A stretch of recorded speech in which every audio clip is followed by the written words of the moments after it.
Chronicles of the Grim Reaper, The Forest, by Griz, Calderon. It was a beautiful sunny day in the forest. The towering trees, their leaves rustling softly in the gentle breeze, cast dappled light across the forest floor.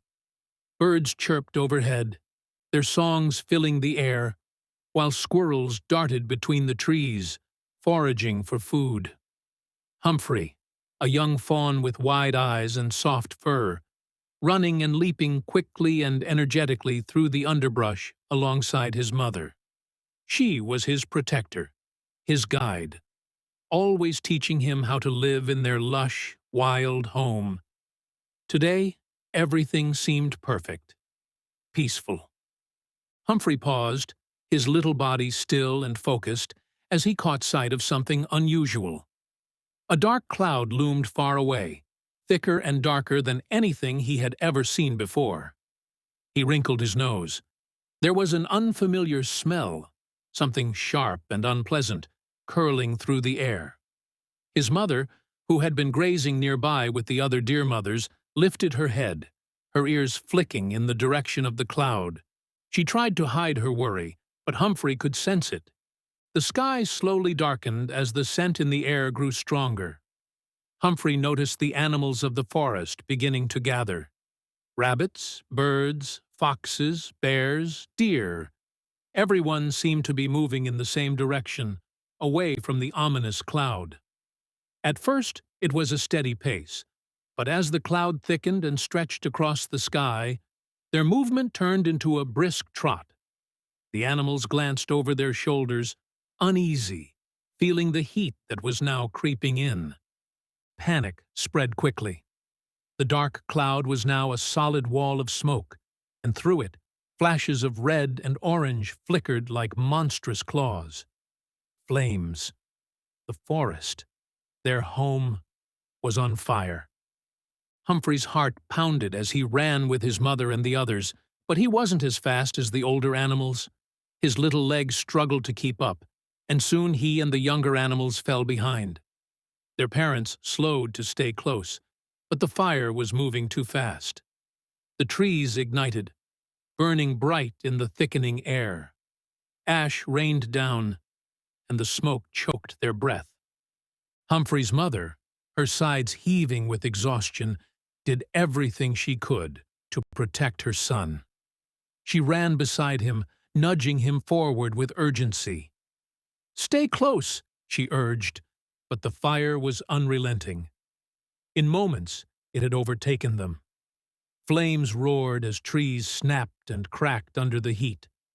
Some animals fell to exhaustion, others to the flames. They could not outrun the inferno. The heat pressed in. Humphrey's mother huddled over him, shielding him from the worst of it, her body trembling with fear and exhaustion. But there was nothing more she could do. And then, as the flames closed in, a figure appeared, dark and cloaked in a black robe, holding a scythe that shimmered against the backdrop of the fire. The Grim Reaper had come. Humphrey's mother saw him first. Her eyes met the Reaper's, and she understood. This was the end. Her body sagged as the Reaper reached out, and in an instant, her soul was freed from her suffering. "My Humphrey," she called, her voice lingering in the air. The Reaper, without speaking, communicated to her that Humphrey was already with her. She turned, and there he was, no longer in his physical form, but standing as a pure, innocent soul, gazing up at the Reaper with wide, unknowing eyes. Humphrey had seen the Reaper seconds after his mother had, and the Reaper had already taken him before the pain could touch him. The fire had claimed their bodies, but their souls were now beyond its reach. The Reaper, though silent, was a calming presence. He held his scythe with a gentle grace, and with it, he moved through time. In the briefest moment, he had been with every animal in the forest. Each one had their own experience. Some, like Humphrey, met the Reaper before the fire consumed them. Others saw him in their final moments, a silent guide to the next stage of existence. With each soul, the Reaper had been there, collecting them in the same moment but in a different time, moving through fractals of moments. The fire roared on, quick and fierce, reducing the forest to ash, but the Reaper moved steadily, his presence guiding thousands of souls in a seamless flow. For every bird, every fox, every deer, he appeared, a quiet figure in the midst of the chaos, carrying each life forward with compassion. The fire had been swift, but his work was always steady. Humphrey, still confused, looked at the Reaper. "Why?" he asked, his voice filled with sadness. "Why did this happen? Why are we here, and not with our friends?"